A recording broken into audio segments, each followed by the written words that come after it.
Welcome back to the Football Kingdom podcast. With me as always is Tyler Mallon. I am Brandon Johnson. Merry Christmas to everybody, except for the Kansas City Chiefs, because they ruined it by having the worst game of their season so far. Is that fair to say, Tyler?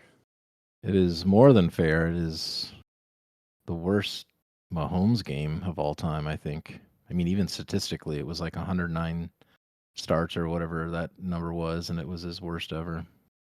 Yeah, it was. Everybody should be embarrassed outside of the defense. The offense had negative 18 yards in the first quarter. And Harrison Butker missed a chip-in field goal. Tommy Townsend at one point had like a unbelievably awful punt. The wide receivers don't know what they're doing. Patrick Mahomes clearly does not trust anybody, even Travis Kelce. It's obvious. The offensive line was a train wreck. Like, I don't have a lot. December 25th, you cannot be playing that type of football. That's really bad.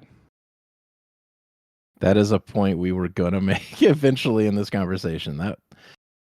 Yeah, I wish he wouldn't trust his receivers more, quite honestly, because the interception after the fumble, the scoop and score, I'm like, why is he making that throw? He cannot possibly trust these guys to be making that catch or to be making a play to come back to the ball or whatever it is. That's where I'm more I'm more frustrated at, Patrick Mahomes, where I'm like, you cannot trust these guys to be making that type of play. You're setting yourself up for failure. That's not on them, that particular thing. I was pissed at him. And I was like, that's more on you, bud. But yeah, there was a lot of stuff. And honestly, that fumble, the Raiders were dominating the offensive line. So that is on the coaching. That was unbelievable. That was such a complete lack of awareness on the team to run that play. You have no time. It's you know what it is? It's the exact opposite of, do we have time to run Wasp? You do not have time to run this play. You do not have time to run Wasp. No. Yeah, there was 4 people in the backfield as Mahomes is dropping the ball. Like, you ain't got time to be running this trick play. Now, honestly, I've seen the all 22 or whatever. It was gonna work. Kelce was wide open over the middle. Like, it was gonna work. But you don't have time to run that play. They're already there. Like, it's just a complete disaster of a game. I mean, the Raiders scored 6 offensive points, and Aiden, what's his nuts? Aiden O'Connell, yeah. He had 0 completed passes for 3 quarters. Yeah, for like 45 minutes, the dude did nothing. What are we doing? That is historically bad, and the Chiefs still lose. You said it. It's embarrassing. Yeah, like it was almost like it was laughable to me because you're like, you are better than this. You should be better than this in December. The Raiders stink.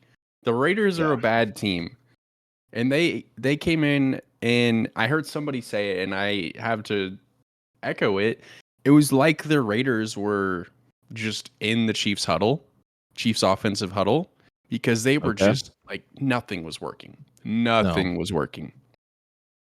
And oh man, it was one of those things where it's like, man, I just want this to be over so I can get on with my life. And it was Christmas Day. We all got Cole. We did. Patrick Mahomes deserves Cole this year. Yeah, I mean, Pacheco's helmet came off for like the 15th time this year. I was telling my mom, I was like, there was another game where, I don't know, it was probably a month ago, and he tried to, point to a defender who ripped his helmet off, and the defender looked at him and is like, like, lock in your chin strap, bro. Like, it was off for like multiple plays. that series. And I'm like, yeah, that's on you, man. And this is not the first time his helmets came off. Like, they got to fix that Well, because that was incredibly dangerous I think for him. I'd like to think that his helmet will be nice and tight moving forward because he's in I concussion protocol for it. certainly hope so. He just got off IR or whatever and from the surgery, and just, yeah, comedy of errors right now for the Chiefs. It is embarrassing. It's embarrassing, and they had a 4-game stretch with the Patriots, Raiders, Bengals, and Chargers that they needed to win all 4 of those to even have a shot at being the 1 seed. And the fact that they came out against the Raiders this week and just laid an egg, 1 seed's done. That's it. Yeah, the 1 seed's over, unfortunately. There is a path to the 2 seed. If the Chiefs win their last 2 games and the Dolphins lose their last 2 games. Now they play the Ravens and the Bills back to back. So that is very doable for the Dolphins of all teams who have lost against big teams in big spots, in big games this year. That is absolutely, because we're going to get to the Ravens, but I'm going to be shocked if they lose or they can win that game. The Bills are that's going to be the kind of wild card there, because they're dangerous, but their last game against the Chargers, I wasn't that impressed with either. They kind of showed a lot of their same mistakes they've had this year. But yeah, and of course the Chiefs play the Bengals next week, and then they have the Chargers. So they have a much better road to getting that 2 seed, but they still have to win 2 games in a row, which is. Or do we trust them to do that? Can they win? Can they win 2 games in a row? That's I know it's a Joe Burrow and Justin Herbert-less Bengals and Chargers teams that they're going to be dealing with, but Zach Taylor's a good coach. And the Chargers are, going to have something to play for. They're going to have an interim coach that's trying to coach himself into a permanent position in that final week of the season. So these are not going to be easy games. And the home field advantage at Arrowhead has meant nothing this season. They're 3-4 at home. And yeah, if they lose next week, they'll be 3-5. So it's not like, oh, we got this game at home, we got it wrapped up. No, you have a team that just came off, and the Chiefs came off the worst loss of their season and arguably the worst game of the Mahomes era. I think you said that earlier. But Can they win 2 in a row? I don't know. Well, I think the only bright spot is hopefully that is rock bottom. And that truly wakes up these rookies and these guys who did not go to the Super Bowl, 3 times with Mahomes, which there aren't many. There's only like 7 total people on the team or something who actually went to all 3 Super Bowls or something like that. But, yeah, I mean, the Bengals just lost to the Steelers 34-11. So they're not that great either, but the Chiefs just lost to Aiden O'Connell and an interim head coach. Now, what's his name? The Raiders coach? Pierce. Anthony Pierce? Antonio Pierce. Really awesome dude. Like, he had a little emotional after game interview, which was cool, and I think he's been doing a really good job with that team. I mean, they just destroy the Chargers or whatever, and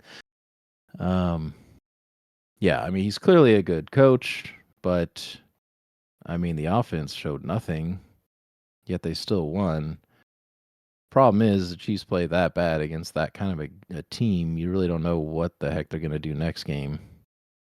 But hopefully that is rock bottom. You beat the Bengals. You beat Easton Stick in 2 weeks. Go beat the hockey stick and Easton hockey stick. Just win the division, because that's the thing too. Like, obviously the 1 seed's done, and now it's like, dude, just win a game. Just win a game and please win the division. Because I Well. don't want to be going into week 18 and having some stupid scenario where all of a sudden somebody else can win the West. Like I don't want to deal with that. But That for would me, be rock bottom. yeah, That would that'd be be huge. it'd be terrible. But the Chiefs got to stop. They got to stop beating themselves. If you're gonna lose, just Yeah. lose a game. Let the other team beat you. Don't don't beat yourself. That's been the story all season long. Is like if you look back at every loss that they've had, you're just like drops, well, penalties, Mhm. mistakes, all nonsense, just over and over and over again. It's like if you're gonna lose a game, just let the other team beat you. Like go out there like we gave it everything we got. We played our best football, but they just, they had us. They haven't been able to say that this season. So That like if might they're be gonna the go well, ahead. that might be the best point that we've made here so far, because that is a really good point, actually. Yeah, because a lot of their losses have been self-inflicted wounds. So maybe that's the bright spot that we're looking for. Is like, it's also the most frustrating because it's always like fixable mistakes, but they've never been fixed. They haven't been It's who fixed. they are. So Complete lack of double-edged discipline. sword. Yeah. Complete lack of discipline from the team. And they finally said it this week.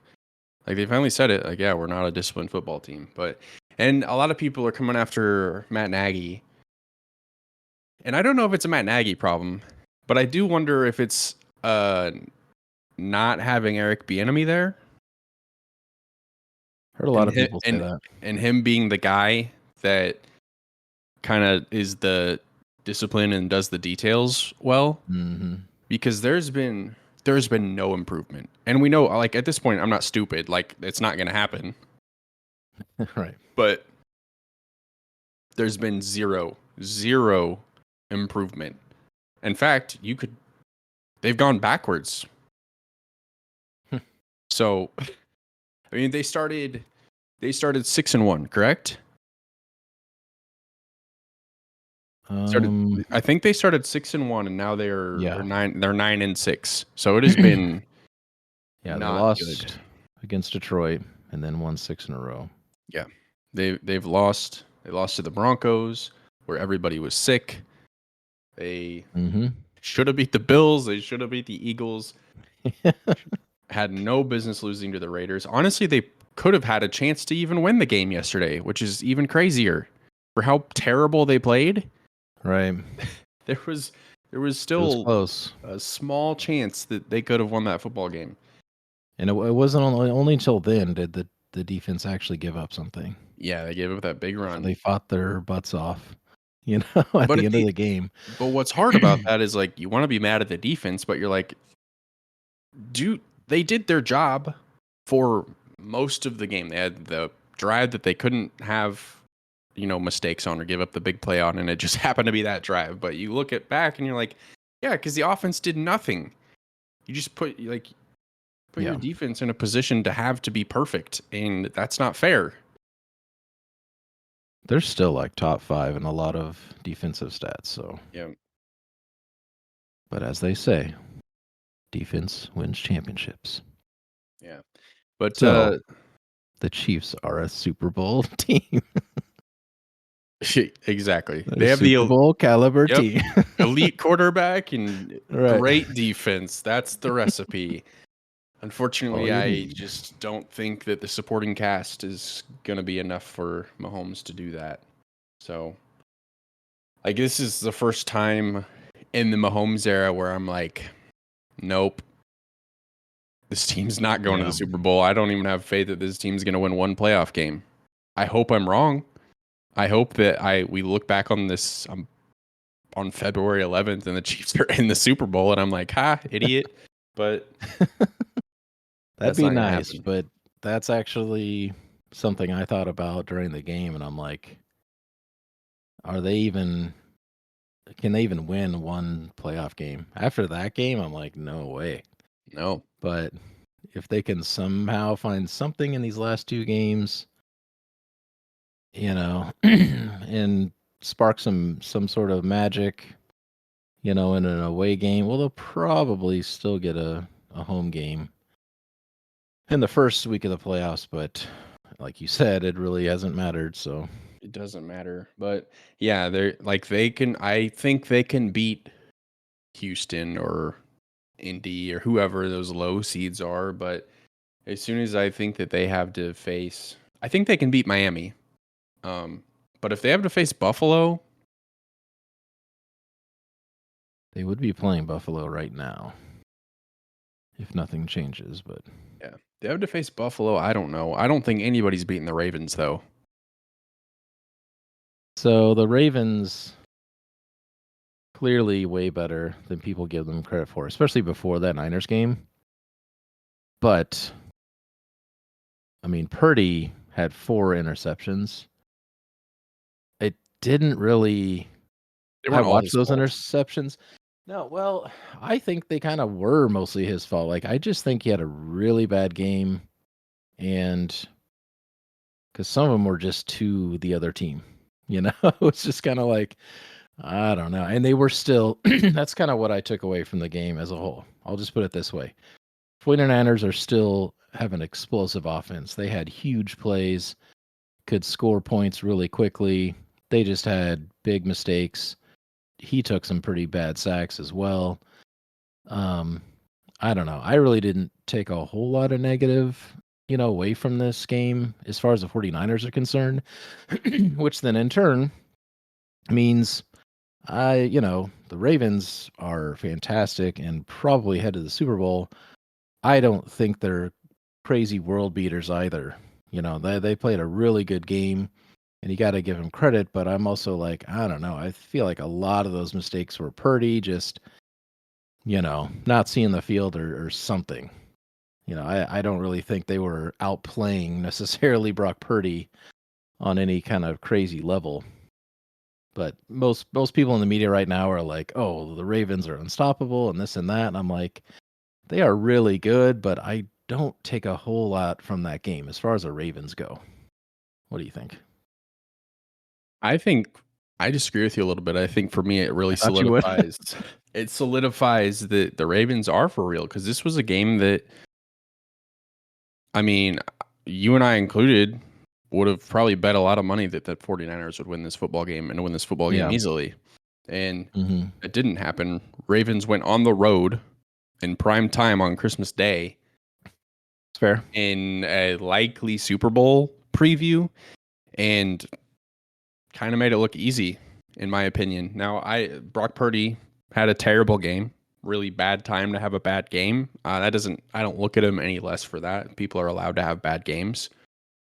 It's just not the time you want to do it when all the whole country's watching you. But no, I think the Ravens are the team to beat right now.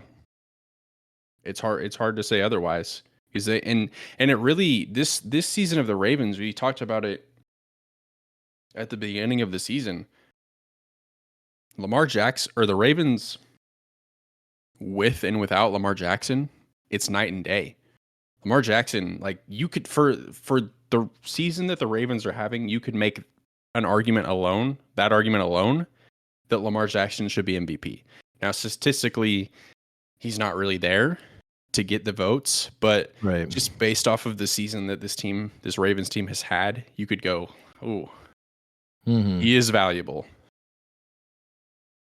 Well, by definition, he is most valuable player for that team, and um, yeah, and it is very much what have you done for me lately? So if he finishes super strong and Purdy just has a fairly normal couple games, then you never know. But I don't know. I just think in this game, play by play, you know, I think if Purdy just wasn't throwing up these just kind of weird air balls, on a couple of them, I'm like they're keeping up with the scoring. Now it also goes to say like the Ravens scored 33 points against the Niners defense. Okay. Normally, the Niners are dropping 30 or 40 as well. So that's kind of where I'm like, I do. I still give a lot of credit to the Ravens for doing all that. You bring up a lot of good points there. They definitely deserve a lot more respect, you know. But I'm also like that. I think I'm probably going too far because of the MVP conversation and all the haters on Purdy probably. Because honestly, if he ain't throwing 4 interceptions, who knows what the score is? You know, and if they beat him by like 2 points or something, how much does the narrative change? Probably not a whole lot. The Ravens probably still get a lot of credit for making it a game, and then everybody's like, okay, these two are the Super Bowl teams, and there's not as much, people kind of, cheating on Purdy at this point, but because they did.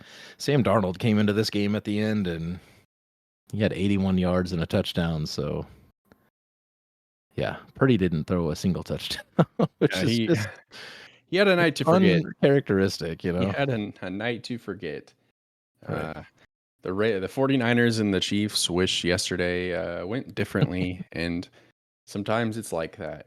Doesn't make you a worse team, doesn't make you a worse quarterback. Well, it might make the Chiefs a worse team, but I don't look at the 49ers any different today than I did yesterday based off of that. But the Ravens stock, while I've liked them, it definitely rose for me.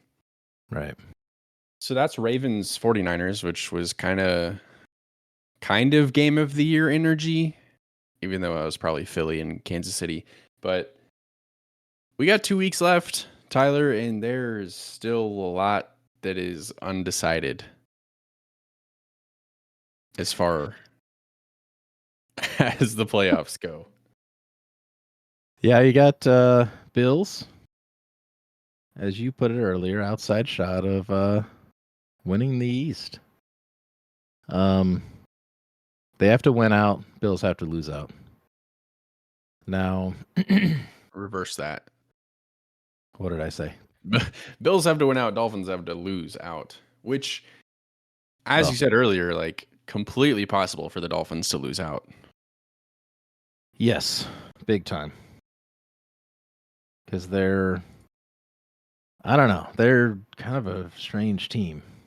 And I've had Tua on my fantasy team all year. And before Justin Herbert was hurt, I was starting him. Now he's gone, and I'm starting Tua every week, and the dude's getting like 8 points. And he has Tyreek Hill. It's a very strange dynamic that they have. The thing is, their running game is insane. Devon Achane is crazy good. And, a lot of the times it's just Tyreek, getting just huge chunk plays. And then the running game takes over and scores touchdowns. So I don't know. Can they keep up with, the Ravens and Niners to end it out? It's hard to say, but they have a much better chance of losing those games than. Do you have the Bills schedule pulled up? I do. The Bills finish off against the Patriots and then obviously the Dolphins. Okay. They should. They host the Patriots. They should absolutely thump them. Right.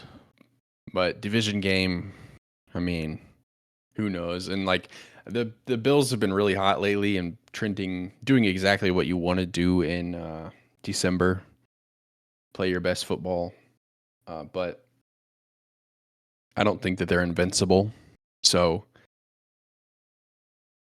Patriots could come in and do something silly. So, but well, yeah, I was gonna bring up the fact that they had another weird game against the Chargers. We just talked about what the Chargers are doing with their head coach and their backup Easton Stick guy. They won that game 24-22. It was a pretty close game at the end. Bills are clearly the better team, but just like the Chiefs and quite honestly every other team this year, no one is like totally unbeatable. It's a very strange, like, I'm pretty excited to, for the end of the season, talk about how weird this season has been, because it has been an odd one. But yeah, quarterback play, just team chemistry, Super Bowl champs or, runner up, just not, showing up when you absolutely think they would. Bills struggled again against the Chargers. I mean, Josh Allen's still throwing up prayer balls and weird interceptions, making mistakes. I'm starting to wonder if Tom Brady was right when he said earlier this season that the quality of the league is bad. He might be onto something. Because you look at it and you're like, yeah, like even like right now, I think the most touchdowns thrown so far, the most touchdowns thrown are 30 right now. Dak's leading with 30 touchdowns. Okay, that seems really low for that to be the leader. Right. Because you have obviously Purdy's right behind him, but like Patrick Mahomes, 26. He's 26 touchdowns. He has 14 interceptions. I'm pretty sure 13 of those have been tipped or dropped passes. But like Jalen Hurts not having a great season. So there's nobody that's just like blowing anybody out of the water. In a normal season, you're looking at Brock Purdy is 29-11 and his 112 QBR or QB rating. And you're like, because somebody else has 4,500 yards, 37 touchdowns, and 10 picks. Like, that's just like, what is going on this season? Right. Just down year offensively. It's all that cover 2 shell. Killing all the touchdowns. But yeah, we got 2 weeks left, and there's still 24 teams that could technically, or that have a chance at being part of the postseason. There's about half of the league. You did this research. About half of the league is either 8-7 or 7-8. So back Ain't to your daddy's NFL. yeah, back to that thing about the league being bad quality. The evidence is there. Everyone's in it. 24 teams. Yeah, 24 teams still have a chance. Obviously, not everybody can make it, but buckle up for the last couple weeks, honestly, because it's going to be fun, especially on the AFC side. I think NFC, like, mostly, like, the 1 seed, I think the Niners are going to win, but there's still, like, slight possibilities of Philly could get it or Dallas could technically get it if, like, there's a lot of different scenarios, but it's a lot less complicated as far as playoff scenarios. But yeah, it's because there's just a lot less good teams over there. But the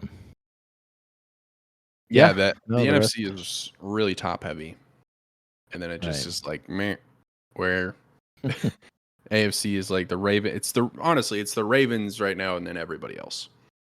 Right. Well, just in terms of talent, let alone record, they're absolutely a step above everyone else. So yeah. I want to end this, if you're ready to end, sure, with a celebration. I want to celebrate the Detroit Lions. Oh yeah, who came into this season with a ton of hype. And they lived up to it. They've been great. They've been fantastic. They just won their first division title in 30 years. I just want everybody to know that I'm only 27. So I've never seen the Lions win a division in my lifetime. They're 11-4. Have a chance to win 13 games. And what Dan Campbell and the Detroit Lions are doing is amazing. The turnaround that they have had in a very short amount of time. I think this is year 3 for Dan Campbell. Everybody knows that the Lions have been a mess for a very, very long time. And there's finally some stability there. There's some structure. Everybody kind of seems to be working together. And we spent a lot of time talking about the 49ers, but don't sleep on the Lions. Don't sleep on the Lions. I had to go, even though I put that note in about them 30 years, I had to go double check it as you were saying it just to make sure, because that is crazy. we're Kansas City fans, obviously. Kansas City Royals didn't make the playoffs. Not even talking winning a division, Yeah. but not making the playoffs for 29 years. Okay, we've been there, Detroit fans who are not listening to this podcast. Yeah. But we've been there, man. It sucks. It's rough. And you stick with them because they're your team. And yeah, a lot of guys were emotional. It's pretty special. It's pretty crazy though, too, man. They've had some legends of the game, Barry Sanders and whoever else, but Dude, they had Calvin Johnson. Sure. They had one of the best receivers ever. Right. I mean, it's absolutely insane. I was like, okay, that's definitely noteworthy. But yeah, that's super special, and I think there's still a way for them to get I think they could even still get the 1 seed. Did I have that right? Yeah, they could still get the 1 seed. Everybody would have to. They would have to win 2 games. They'd have to win both of them, and everybody else could only win 1. Like if the Eagles won twice, it's out of the question. If the 49ers won twice, it doesn't matter. Cowboys could technically get the 1 seed if they won out and everybody lost. But right. Yeah, it's not impossible, but not likely. Yeah. Let's start with winning your division. Yeah, it's a good step. Too much. Yeah. Well, I think that's all we have. We mentioned the Chiefs versus Bengals. We get Nance and Romo on that call again, which at least makes the game bearable when you watch the worst game of all time from your, awesome quarterback. It's I know you're closing it out, but it's wild to think when that game got put on the schedule, we were like, oh, Mahomes Burrow, 1 seed implications. Oh, wow, yeah. I forgot about that. Yeah, because I don't think it didn't get flexed anywhere because it is an afternoon game. No, the Dolphins and Ravens play this week, and everybody was mad because they didn't flex the. That's right. Ravens into that slot. Yeah, because what is this? Oh no, okay. There is still just one. I thought there was somehow 2 weird Sunday night games, but you got Packers Vikings Sunday night. There's no Monday night game? Am I crazy? That's something we should highlight. Yeah, I guess that would be New Year's Day. Is that why? College football playoffs? Well. Wow, there is no Week 17. That's Saturday. That's Saturday, though. Monday night on Saturday night. Oh, okay. That's a good game. We're doing great. This will be awesome to edit. So, well, as always, been an awesome show. Doing awesome here. Go listen to the Merge Feast. They just finished season 45. It was a 3-hour television episode. Merge Feast podcast did an awesome recap of that.